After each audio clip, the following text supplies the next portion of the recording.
No one inside the elegant cafe imagined the quiet woman wiping the table near the window could bring the entire room to a standstill. When Hunter, a manager who built his confidence on humiliating the powerless, deliberately spilled scalding coffee across her sleeve and laughed in front of CEO Isabella Hayes, every eye in the cafe turned away in silence. The woman only knelt to retrieve a fallen silver spoon. A heartbeat later, one cold and deliberate motion drained the color from Hunter's face, sent Isabella rising from her seat, and cracked open a secret buried for 10 long years. Stay until the very end, because one small, quiet motion will soon overturn every ounce of power inside that cafe. The story began at the Silver Cup, an upscale cafe tucked beneath the lobby of the Hayes Group Tower in New York. A light rain had fallen since dawn, and the windows wore a soft fog that blurred the gray morning outside. Inside, the room belonged to another world entirely, filled with bankers in tailored suits, attorneys speaking in low, confident tones, and investors who measured their mornings in numbers rather than minutes. Porcelain clinked against saucers. Quiet laughter rose and fell between tables. It was the kind of place where wealth did not announce itself loudly, because it never had to. Grace Carter moved through that world like a shadow that everyone noticed but no one truly saw. Her uniform was pale gray, faded from years of washing, yet always spotless. Her brown hair was pulled back in a simple knot at the nape of her neck, and her face carried a stillness that gave nothing away. She wiped down tables with the same unhurried rhythm every morning, never lingering, never drawing attention, never offering more conversation than a job required. The other staff called her the quiet one, not unkindly, simply because she never spoke of herself, never complained, and never once mentioned a past. Hunter Blake ran the region the way a king might run a small, frightened country. He spoke loudly, corrected staff in front of customers, and seemed to feel larger whenever someone else felt smaller. Of all the people he could humiliate, he favored Grace most because she never raised her voice, never argued, and never seemed to fight back. To Hunter, silence meant weakness, and weakness meant permission. He ordered her to rewash tables that were already clean. He sent her to empty trash bins in full view of important guests just to watch her shrink under the attention. Grace endured it, but not because she was afraid. She endured it because she was watching something far more important than her own pride. Her eyes drifted, almost without effort, toward the small security camera mounted in the corner of the cafe. She had noticed, without ever seeming to notice, the exact hour each Friday morning when Hunter quietly opened the second cash drawer behind the counter. She had also noticed the plain brown envelopes that passed from Hunter's hand into the hand of a well-dressed man named Mason Reed, always early, always brief, always wordless. Anyone paying close attention might have wondered how a woman content to mop floors could carry such a sharp, deliberate gaze, but no one in that cafe was paying close attention, except perhaps Grace herself. There was a discipline in her patience that did not belong to someone who had spent her whole life cleaning tables. It belonged instead to someone who had once been trained to notice exactly the kind of thing most people walked past without a second glance. The morning shifted when Violet Parker's voice cut softly through the back hallway, relaying a message that rippled through the staff like a current. Isabella Hayes, the chief executive of the Hayes Group, was on her way down for a private meeting with Mason Reed. Within minutes, the room would transform. Chairs would be straightened, voices would lower, and a woman with the power to end careers in a single sentence would walk through the door. Isabella Hayes walked into the cafe the way she walked into every room, with a presence that rearranged the air around her before she said a single word. Her black blazer was sharp and unembellished, her dark brown hair pulled into a low knot, and her eyes carried the particular coldness of someone who had learned, painfully, not to trust too quickly. She had not come for an ordinary cup of coffee. She had come to confront an unsettling financial report with Mason Reed, her chief financial officer, a man she had once considered nearly family. The Hayes Group had been losing contracts for months. Operating costs were climbing in ways that defied logic, and sums of money kept vanishing under vague categories labeled repairs and expansion for the cafe chain. Isabella wanted answers, and she wanted them delivered without the usual fog of jargon Mason liked to hide behind. Mason arrived precisely on time, dressed in understated elegance, his voice smooth as polished wood. He had a gift for burying simple truths beneath complicated numbers, and he used it now, sliding folders across the table, speaking softly about depreciation curves and seasonal adjustments designed to make Isabella's eyes glaze rather than sharpen. Violet Parker stood a respectful distance behind her employer, watching everything with quiet attentiveness. It was Violet who noticed Grace being assigned to serve the executive table, and it was Violet who noticed something curious in how Grace approached it. When Grace set down Isabella's coffee, she did something almost no server in that cafe ever did. She turned the handle precisely toward Isabella's right hand without being asked, and she positioned a folded napkin to cover a faint coffee ring already staining the table's surface, the kind of unconscious correction made only by someone trained for years in rooms where appearances mattered as much as substance. Isabella's gaze lingered on Grace's hands for a moment, faint calluses beneath otherwise careful, precise movements, but she said nothing, filing the impression away the way Grace herself might have. Hunter noticed the exchange from across the room, and it unsettled him instantly. He feared what Grace might overhear during a meeting clearly meant to stay private. Mason caught Hunter's eye and offered the smallest, most deliberate glance, a silent instruction that needed no words. Hunter understood at once that Grace needed to be pushed far away from that. He began at once needling Grace in front of Isabella with a string of small cruelties. He called her slow. He suggested someone like her had no business standing near a chief executive. He told her to stop wasting to successful people and go refill water pitchers instead. Grace lowered her eyes, asked permission to step away, and moved without protest, though something in her posture had changed, subtle and unreadable. Isabella watched the entire exchange without intervening, though her jaw tightened slightly. She was not yet ready to act. She wanted instead to see how each person in that room behaved when they believed no consequence was coming. The tension thickened when Hunter, perhaps emboldened by Isabella's silence, deliberately stepped on the cloth Grace was carrying, nearly toppling her balance. Somehow, even as she stumbled, she kept the tray of coffee steady, not a single drop spill onto the floor, a small, almost invisible act of full control that no one in the room fully registered, except perhaps the one person watching most closely. The air in the cafe grew heavier as the morning wore on. Customers had begun to notice Hunter's behavior crossing some invisible line, yet no one wanted to involve themselves in a manager's tantrum, not when their own meetings and deals demanded their full attention.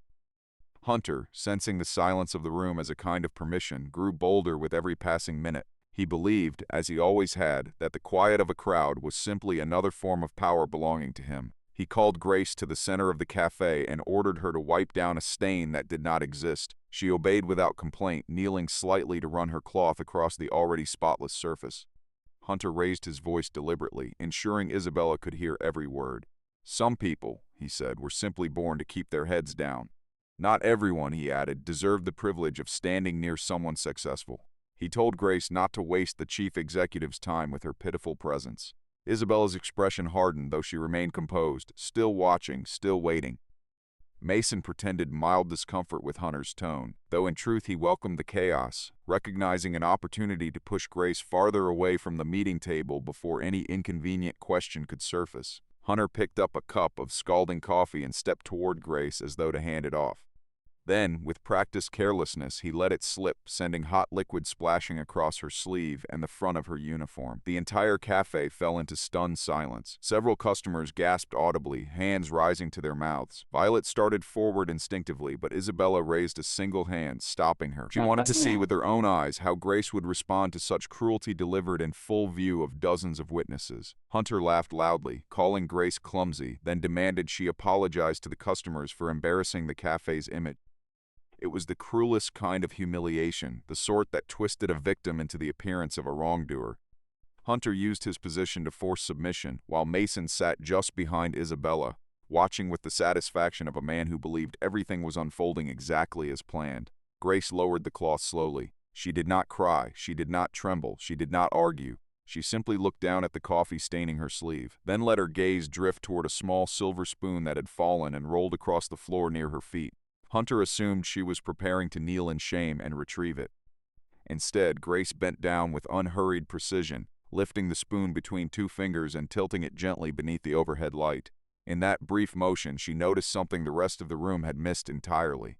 The curved underside of the spoon reflected, faintly but unmistakably, the angle of the security camera mounted above the counter, along with the position of Hunter's right hand. She understood instantly that Hunter had positioned himself, perhaps unconsciously, perhaps deliberately, to block the camera's view at the very moment the coffee spilled.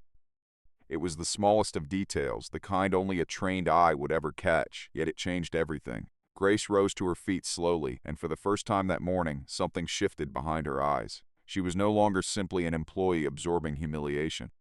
She was someone who had just seen evidence, and evidence to a woman like Grace was never something easily forgotten. Hunter pressed forward, demanding once more that Grace apologize. She did not answer immediately. Instead, she set the silver spoon carefully on the edge of the table, positioning it at precisely the angle where the morning light struck and bounced directly toward the security camera mounted behind the counter. Then she performed a motion so small that almost no one in the room noticed it happening. With one finger, she rotated the spoon a few careful degrees. The curved surface caught and reflected the image of a brown envelope just visible at the edge of Hunter's inner jacket pocket, along with a small symbol printed faintly on its corner, a symbol that matched unmistakably a marking inside the folder Mason had been holding throughout the meeting.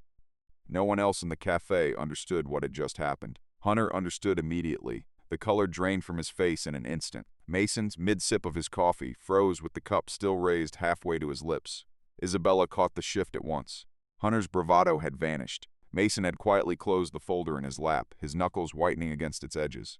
For the first time since she had entered the cafe that morning, Grace lifted her eyes and looked directly at Isabella. In a voice calm enough to carry across the entire room, Grace spoke a single sentence that silenced every remaining whisper. She said that if Hunter wanted an apology from her, perhaps he should first explain why that envelope kept appearing inside the expense reports of the Hayes Group. The cafe fell into a silence so complete that the rain against the windows seemed suddenly loud. Hunter lunged forward, attempting to snatch the spoon off the table, but Grace simply closed her hand gently around his wrist. There was no violence in it, no dramatic struggle, nothing resembling the choreography of a fight. It was a small, precise lock at the joint of the wrist, applied with exactly enough pressure to hold him still without causing real harm. This was the motion at the heart of everything that followed, the single gesture that gave the story its name. It was at once the turn of a spoon that exposed hidden evidence and the calm restraint of a wrist that stopped a bully cold in front of the very room he had just humiliated someone within. Hunter winced, though he dared not cry out, knowing that any visible pain would only deepen his humiliation. Grace did not tighten her grip further. She held the exact pressure needed, no more, no less, the way someone trained for years in matters of control and restraint might do it instinctively without ever raising her voice. Isabella rose from her chair so quickly that it scraped audibly against the floor. Violet stared at Grace, stunned into silence. Mason's forehead had begun to glisten faintly with sweat despite the cool, air-conditioned room. Every customer in the cafe had gone completely still, captivated by the astonishing reversal unfolding before them. A woman humiliated only moments earlier now commanding the entire room without raising her voice once. Grace released Hunter's wrist at precisely the right moment. No anger in the motion, no triumph either, simply control. She added quietly that the camera in the far corner could not see his hand from that angle, but the curve of a simple spoon could see everything. Isabella turned to Violet and instructed her to have the cafe's doors closed temporarily. No one, she said, would be permitted to leave until the truth in that room had been fully and properly uncovered. Isabella asked Violet to summon Silding Security and the family's longtime attorney, Liam Brooks. Hunter attempted to regain control of the situation, his voice rising in pitch as panic crept beneath his bravado. He claimed Grace was imagining things, that she was simply a stressed cleaning employee in over her head. He threatened to fire her on the spot, hoping the threat might shake her composure. Grace remained calm, refusing to argue from a place of emotion. Isabella asked her directly how she could possibly know that the envelope was connected to the company's financial reports. Grace answered carefully. She explained that she had seen the same symbol on 3 other envelopes before that morning. Each time one appeared, the cafe's computer system recorded a fabricated maintenance charge shortly afterward. Those charges were approved using an internal authorization code belonging to the financial office of the Hayes Group. Mason tried to interject, insisting that a server could not possibly understand such a complex financial system. Grace did not respond to him directly. She simply recited from memory a single transaction code. Mason went silent, his composure cracking for the first time. Isabella realized immediately that such a code could not be known by an outsider unless that person had once worked in auditing or held direct access to internal systems. Grace explained, without defensiveness, that she had not accessed anything improperly. The falsified invoices had been printed from the cafe's own office equipment.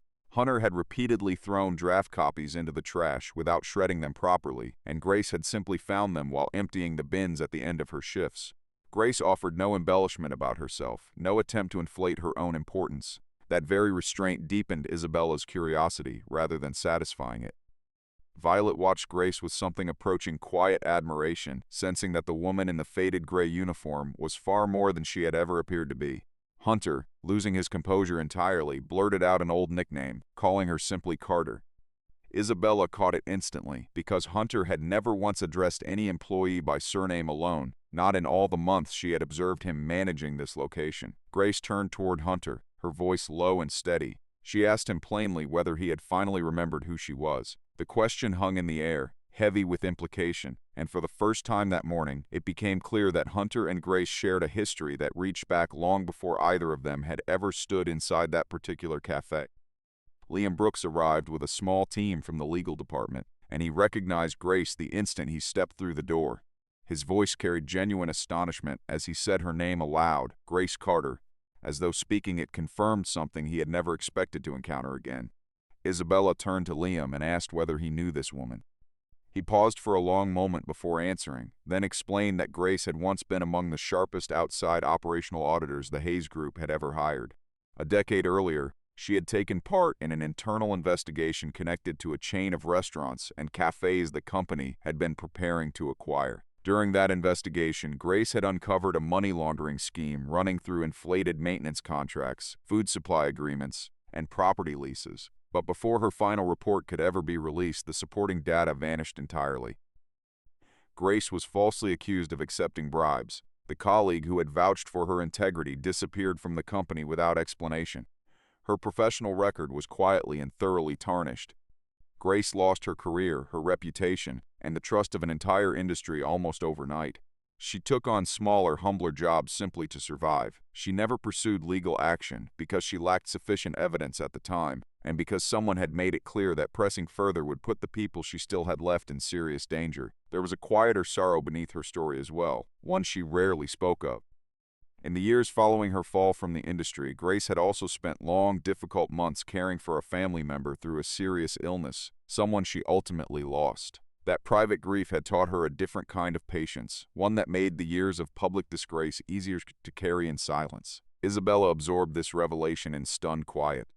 She remembered her own father once mentioning briefly an auditor named Grace Carter in an old file that had since gone missing from company records. Mason attempted to dismiss the relevance of events from a decade earlier, insisting that ancient history had nothing to do with the present situation. Grace looked directly at Mason and corrected him without raising her voice. She said the methods were identical, the secondary signatures were identical, only the name attached to them had changed. The tension in the room climbed sharply because it had become clear that Grace was not only recognizing Hunter, she was now turning her full attention toward Mason as well. Liam, sensing the gravity of the moment, requested that the entire archived investigation from a decade earlier be reopened immediately, right there inside the cafe, before anyone had the chance to interfere with the evidence a second time.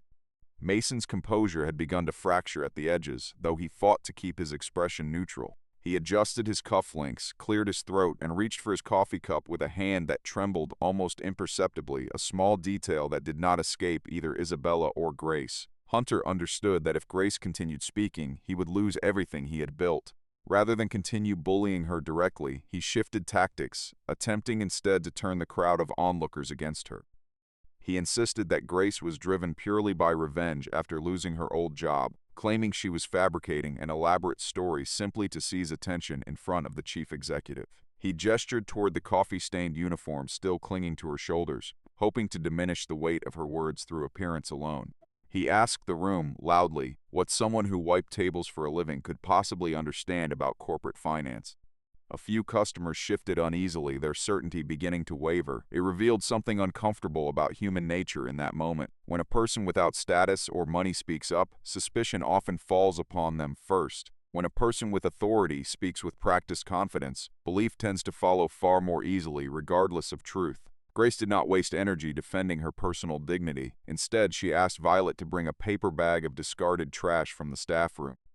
Hunter panicked, insisting that staff refuse counted as internal company property and should not be touched. Isabella overruled him instantly, ordering security to keep Hunter at a distance from any office or storage area. Violet returned moments later carrying torn paper fragments retrieved from the bag. Grace began carefully arranging the shredded pieces across the table in full view of everyone present, turning the cafe into something resembling an impromptu investigation unfolding in real time. Piece by piece, the picture assembled itself. The name of a fictitious maintenance company, an internal approval code, Hunter's own electronic signature. a confirmation stamp originating from the financial department under Mason's direct supervision. Hunter insisted the documents were forgeries, his voice rising with desperation. Grace countered with a detail that proved devastating. A distinct coffee stain visible on the paper matched precisely the blend produced by the Café's own machine, and that exact stain had appeared on a date when Hunter had stayed behind after closing hours, alone with Mason. Mason rose abruptly from his seat, attempting to leave the table entirely. Isabella's voice cut through the room, cold and final, instructing him to remain seated exactly where he was. At that moment, Liam received an urgent message on his phone from the legal office. The old investigative file connected to Grace had been accessed without authorization on multiple separate occasions, each instance traced back to an account linked directly to Mason Reed. Hunter's eyes flicked toward Mason, searching for reassurance that no longer existed. Mason's face had gone pale beneath the polished surface he had maintained all morning, and the careful rhythm of his breathing betrayed a man calculating his next move with rapidly diminishing options. Liam laid out the early findings methodically. Several expense categories tied to the Café chain had been inflated by as much as 5 times their actual cost. The company receiving those payments was little more than an empty shell, its hidden ownership traced back to associates connected with Hunter. Final approval for every fraudulent transaction passed directly through Mason's own office. Isabella began piecing together fragments that suddenly made painful sense: the strange financial reports, the recent string of failed contracts, Mason's repeated suggestions over the past year that she sell off a portion of the Café division, Hunter's curious habit of appearing in person whenever an internal audit was scheduled. Grace explained that Mason's ambitions reached far beyond simple embezzlement. His true goal was to manufacture artificial losses across the Café chain, pressuring Isabella into selling valuable assets to an outside group of investors at a severely discounted price. That same group would later resell the lease rights for an enormous profit, quietly splitting tens of millions of dollars among themselves. Hunter had served as the operational hand, fabricating data on the ground level. Mason had served as the legal and financial hand, legitimizing that fabricated data at the highest level of approval. Grace recognized the pattern instantly because she had encountered a nearly identical scheme a decade earlier.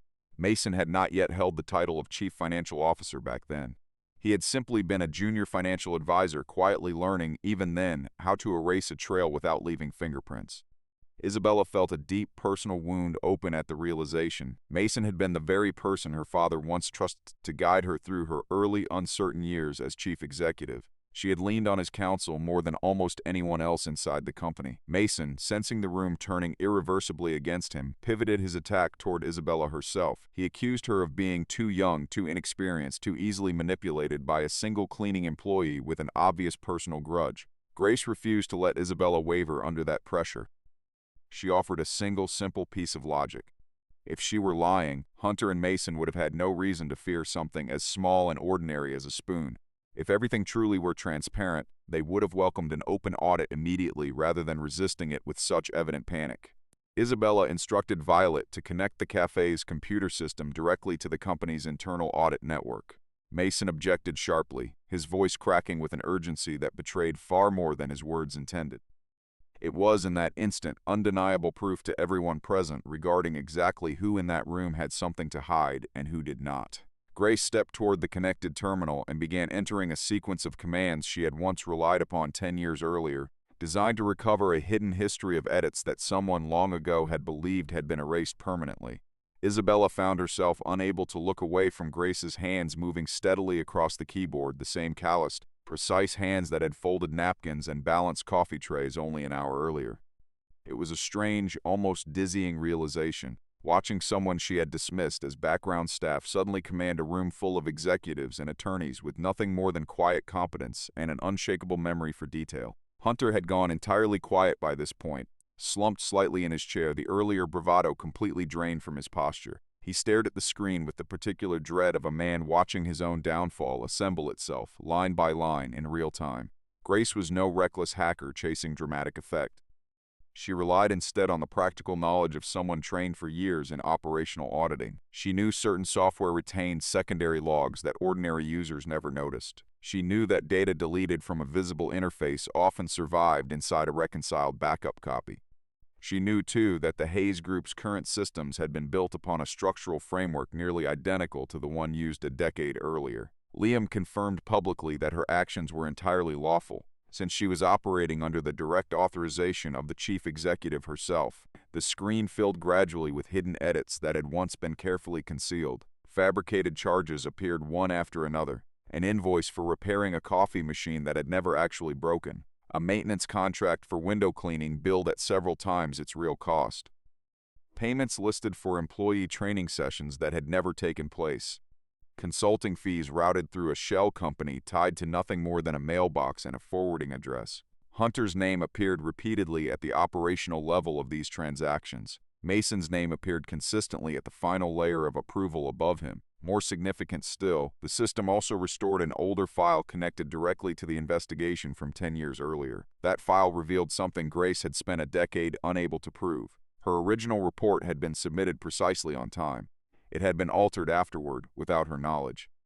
The account responsible for that alteration belonged unmistakably to Mason. Grace stood motionless for a long moment as the proof of her own innocence finally appeared in plain, undeniable text. She did not weep openly. She simply pressed her fingers gently against the edge of the table, steadying herself against a wave of vindication 10 years in the making. Isabella looked at Grace with something close to remorse, recognizing that her family's company had quietly, indirectly destroyed the life of an innocent woman, and had allowed that destruction to stand unchallenged for far too long. Hunter attempted to bolt toward the rear exit, only to find security already blocking his path. Mason struggled to maintain his composure, though his voice had begun to tremble noticeably beneath the surface calm he tried desperately to preserve. Liam announced that the entire file would be forwarded immediately to the proper investigative authorities, and that Mason's access to every company system would be suspended without delay. Grace finally spoke the words that closed this chapter of her story. She said she had not returned to settle a score. She had returned simply to make certain no one else would ever suffer the same fate she once had. Liam moved quickly now, coordinating with his team to secure copies of every restored file before anyone could attempt further interference. Security escorted Hunter toward a quiet corner of the cafe, away from customers, while Mason remained seated under careful watch, his earlier polish completely abandoned. She glanced once more at the silver spoon resting on the table, the small, ordinary object that had quietly carried the weight of an entire decade's worth of buried truth. It seemed almost absurd, she thought, that something so simple could undo what years of fear and silence had failed to fix. Yet there it sat, catching the gray morning light without any awareness of what it had just helped accomplish. Isabella stood at the center of a difficult internal conflict. As chief executive, her instinct was to protect the company's reputation above all else, yet she was also the inheritor of a system that had once allowed silence to bury an innocent woman's career without consequence. She remembered something her father had told her years earlier, that a company never collapses simply because it loses money. It collapses when it forgets how to feel shame. Isabella understood that quietly dismissing Hunter and Mason behind closed doors would only repeat the same mistake the company had made a decade earlier. She made her decision swiftly. She would issue a public apology to Grace, right there inside the cafe, in front of everyone who had witnessed the morning's events unfold. It was a striking reversal of power. At the start of the morning, Grace had been forced to apologize for a crime she never committed. Now, the chief executive of one of the city's most powerful corporations stood ready to apologize to her instead. Isabella made her position unmistakably clear. Grace had not caused trouble. Grace had protected the truth. The Hayes Group owed her a formal apology and a fully transparent investigation moving forward. Hunter was stripped of his position immediately. Mason had every remaining authority suspended on the spot. Liam began drafting the official record. Violet quietly collected statements from staff members and customers who had witnessed the events firsthand. Several employees who had long endured Hunter's cruelty finally found the courage to speak. One described having wages unfairly withheld. Another described being forced into unpaid overtime under constant threat. A third recalled being warned that reporting any wrongdoing would result in immediate termination. Grace showed no satisfaction in watching these confessions emerge. She looked instead upon each employee with quiet understanding, recognizing in their fear the same instinct for survival that had once kept her silent for so long. Isabella offered Grace the opportunity to leave her cleaning position immediately and accept a rightful role within an independent auditing division. Grace did not accept right away. She said she first needed assurance that the most vulnerable employees in that cafe would be properly protected going forward. Isabella nodded slowly, and for perhaps the first time that morning, she was not issuing a command as chief executive. She was simply listening as one person listens to another. A young barista who had barely spoken above a whisper all morning finally admitted in a trembling voice that she had been afraid to report missing tip money for fear of losing the only job keeping her afloat. Grace listened to her with patient attention, offering no judgment, only a steady nod that seemed to say her courage had not gone unnoticed. With Hunter authority finally broken, the atmosphere inside the cafe shifted noticeably. Staff members who had once stayed silent out of fear began recounting their own experiences. One employee described how Hunter routinely kept a portion of pooled tips for himself. Another described being forced to sign falsified timesheets. A third recalled being threatened with a damaging review whenever they considered reporting misconduct. Joseph Miller, the cafe's former owner, arrived shortly afterward. He had known Grace years earlier during the time she had investigated the wider cafe chain. Joseph admitted with visible shame that he had once intended to testify on her behalf, but had been threatened with the loss of his cafe and his lease if he ever spoke up. He had carried that guilt quietly for 10 years. Grace did not respond to him harshly. She told him that the silence of good people was often exactly what wrongdoing depended upon most, but that today he still had the chance to make it right. Joseph produced evidence he had quietly kept hidden for years: an old hard drive containing archived security footage, a copy of an email exchange between Hunter and Mason dating back several years, an unpublished side agreement that had never been disclosed to anyone outside their small circle. Liam accepted the evidence immediately, confirming that it would significantly strengthen the legal case already forming. Isabella began to grasp the true depth of the corruption surrounding her. This was no longer a story about one troubled cafe. It was a culture of fear that had taken root throughout an entire chain of operations. Grace made the point unmistakably clear. Removing Hunter from his position was not enough on its own. The company needed a system that allowed even its lowest-paid employees to report wrongdoing without fear of retaliation. Isabella agreed without hesitation. She committed to establishing an independent reporting line, ordering a full audit across the entire cafe chain, and compensating every employee who had suffered financial harm under Hunter's management. The scene closed with Hunter being escorted out of the cafe, walking past the small silver spoon still resting on the table, a quiet, unassuming symbol of the exact moment his entire reign of power had finally collapsed. Violet moved methodically through the room, collecting written statements and contact information from employees willing to formally cooperate with the coming investigation. Several of them seemed lighter already, their shoulders less burdened, their voices steadier than they had been only an hour earlier. 1 week later, the story shifted to the executive offices of the Hayes Group. Isabella invited Grace for a private meeting. The contrast with the opening scene could not have been more striking. At the start of this story, Grace had stood in that cafe wearing a uniform stained with spilled coffee. Now she walked into a polished conference room dressed in a simple, well-fitted suit, still modest in manner, yet no longer treated as someone beneath notice. Isabella presented her offer directly. Grace would lead a new division focused on operational and ethical auditing. She would hold the authority to inspect any cafe location across the entire chain. She would report directly to the chief executive, bypassing the financial office entirely. Grace considered the offer carefully before responding.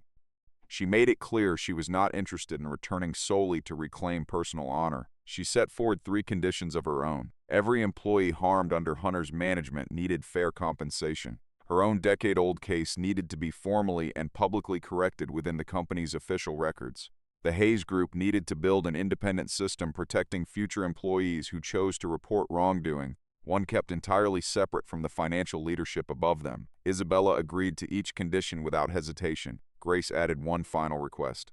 She did not wish to become some sentimental headline used to polish the company's public image. She had no interest in appearing in the press as an inspiring story designed to make Hayes Group look generous. Isabella respected that wish completely. Violet smiled quietly, recognizing that Grace required no spotlight to prove her own strength. She needed only the truth placed exactly where it belonged. Grace accepted the position, but entirely on her own terms. No revenge, no public celebration of victory, no bowing to anyone ever again. The meeting closed with Isabella handing Grace a high-level access card. Grace set it down on the table, and beside it she placed the small silver spoon now carefully polished, a quiet keepsake from the morning everything had changed. Isabella, for her part, recognized something valuable in Grace's refusal to be packaged into a feel-good narrative for the company's benefit. It confirmed, more than any audit ever could, that her judgment in this matter had been sound. Grace was not seeking applause. She was seeking only the restoration of something that had been unfairly stripped away from her a decade earlier, and the assurance that no one else would have to endure the same theft of dignity in the years ahead. Mason refused to accept defeat quietly.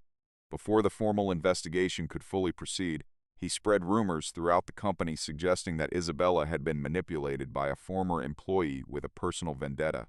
He tried convincing the board of directors that Isabella's emotional judgment had placed the company's value in jeopardy. An emergency board meeting was called. Mason appeared composed and polished, prepared with a carefully rehearsed speech. He intended to portray Grace as Isabella's greatest vulnerability, painting her as a woman who had lost her career, held a low-level position, and possessed an obvious motive for revenge. Isabella found herself placed in a delicate position. If she defended Grace too forcefully, the board might suspect favoritism clouding her judgment. If she remained silent, she would be betraying the very truth she had sworn to protect only days earlier. Grace chose to enter the boardroom herself, not as a victim seeking sympathy, but as an authorized expert presenting evidence. She laid out her findings with clear, methodical structure: the flow of misappropriated funds, the internal approval codes, the precise timestamps of every altered record, the individuals who personally benefited from each transaction, the unmistakable link connecting the decade-old scheme to the current one. Grace did not rely on emotional appeal to win the room. She relied entirely on logic so precise that Mason found himself with nowhere left to retreat. Mason attempted to interrupt several times, but Liam produced an old email recovered from Joseph's archived hard drive. The message proved, beyond doubt, that Mason had personally directed the alteration of Grace's original report a decade earlier. The boardroom fell completely silent. Isabella stood and delivered her decision without hesitation. Mason was formally removed from his position. The company would cooperate fully and voluntarily with outside investigators. Every financial decision connected to the Café division would undergo independent review going forward. Mason finally lost his composure entirely, declaring in a bitter outburst that Grace should have disappeared from the industry permanently, once and for all. The statement, spoken in open anger, only confirmed the malicious intent he had spent the entire meeting trying to disguise. Grace answered him calmly, without raising her voice even slightly. She told him she had already disappeared for 10 years, and that 10 years was more than enough time for a single lie to finally run its course. The board members exchanged glances, then turned, almost unanimously, toward Isabella, signaling their support without needing to speak it aloud. Mason was escorted from the room in complete and total defeat, his polished composure utterly abandoned, replaced now by the unmistakable look of a man who finally understood there would be no path left for him to climb back from. Liam began organizing the necessary paperwork to formalize Mason's removal, while Violet quietly stepped out to inform the rest of the executive staff that the matter had reached its resolution. Grace remained near the long conference table for a moment longer, gathering the printed evidence she had presented, her expression calm but unmistakably weary, as though the years of waiting had finally caught up with her now that the fight itself was over. Isabella crossed the room and stood beside her, saying nothing at first, simply offering a quiet, steady presence in place of words. Several months later, the Silver Cup reopened its doors after a complete restructuring. The Café no longer carried the shadow of Hunter's cruelty. New policies had taken root throughout the entire chain. Wages were now transparent and clearly documented. Tips were divided fairly among staff. Security footage and operational data were reviewed on a regular schedule. Employees now had access to an independent reporting pathway for raising concerns without fear of retaliation. Isabella visited the Café that afternoon, not for a tense confrontation, but simply to thank the staff who had stayed loyal through months of difficult change. She dressed shortly afterward, no longer wearing a cleaning uniform, though she still carried the same quiet, unassuming presence that had always defined her. She sat at the same table near the window, the very spot where she had once been humiliated in front of an entire room. Violet brought her a fresh cup of coffee, setting it down with a small, warm smile. Isabella placed the small silver spoon on the table, now preserved inside a small glass case as an informal keepsake within the company's history. Grace laughed softly, remarking that a single spoon never created justice on its own. It was the willingness of a person to finally look directly at the truth that made the difference. Isabella admitted that Grace had taught her something essential about leadership, that real authority was never about the title attached to a name, but about the willingness to protect those who had no voice of their own. Grace did not seek fame or public attention. Instead, she became the quiet foundation of a new system, one that allowed countless employees across the company to finally be heard. Joseph found a measure of peace as well, his earlier silence partially redeemed through his honest cooperation during the investigation. Hunter and Mason both faced serious legal consequences in the months that followed, consequences detailed plainly through formal proceedings rather than dramatic spectacle, because justice, in the end, required no embellishment to be real. As the afternoon light shifted gently through the windows, Grace looked out at the clearing sky beyond the glass. The rain that had once blurred the world outside had finally passed. She was no longer the quiet woman dismissed and overlooked by everyone around her. She was the person who had used one small, deliberate motion to return the truth to an entire room. Every story like this leaves behind a simple lesson worth remembering. Never mistake quiet for weakness. Never assume a worn uniform reflects the size of a person's life. Never believe that someone who has been pushed down forgets every detail of how it happened. A spilled cup of coffee, a small silver spoon, a wrist held gently but firmly in place, a decade-old secret finally brought into the light. These were the small, ordinary symbols carrying the entire weight of this story. Grace did not win because she shouted louder than Hunter. She won because she stayed calmer, understood the truth more deeply, and refused to let years of pain twist her into someone cruel in return. Isabella grew as well, transforming from a distant, guarded leader into someone willing to take genuine responsibility, someone who learned to notice injustice rather than simply walk past it. If this story moved something inside you, take a moment to think of someone in your own life who has been underestimated, yet quietly carries far more strength than anyone around them realizes. Pass this story along to someone who deserves to hear it, especially anyone who has ever felt invisible while still choosing, every single day, to remain unshakably strong. And if stories like this one speak to you, stay close for more tales where the truth always finds its way back, no matter how long it takes, no matter how quiet the person carrying it might seem.